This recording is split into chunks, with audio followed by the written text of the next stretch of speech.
দেখা হবে কিছু বছর পর। আবার ফিরব এই শহরে। আজ গোপনে নিঃশব্দে পালিয়ে গেলেও সেদিন ফিরব বীরের বেশে।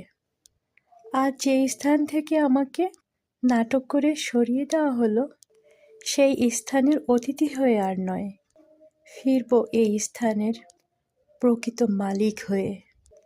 যেদিন আমার জায়গা থেকে আমাকে সরানোর কথা ভাবারও স্পর্ধা কেউ পাবে না।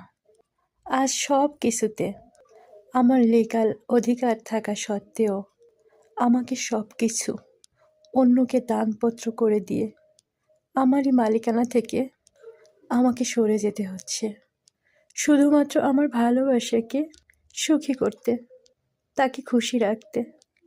আমি তো ভালোবাসছি, ভালোবাসবো সারা জীবন।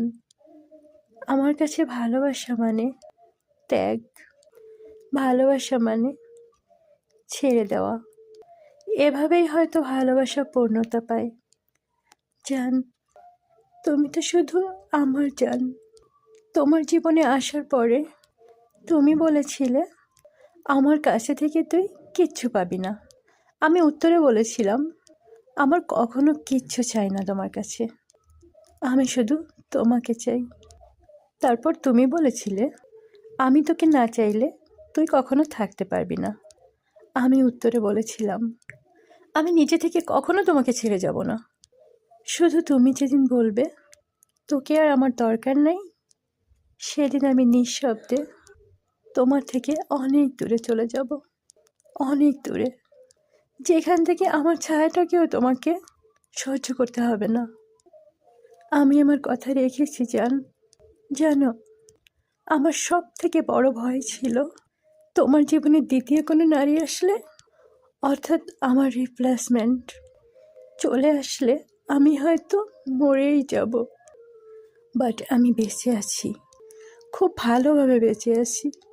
জীবনের সব থেকে বড় ভয়কে আমি জয় করে ফেলেছি। এখন মৃত্যুকেও আমি আর ভয় করি না। তুমি ছিলে আমার অক্সিজেন।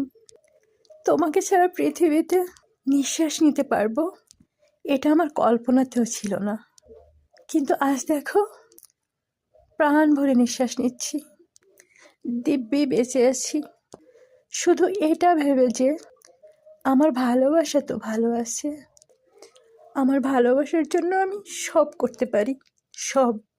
নিজেকে হাসতে হাসতে কোরবানি করে দিতে পারি, শুধুমাত্র আমার ভালোবাসার জন্য।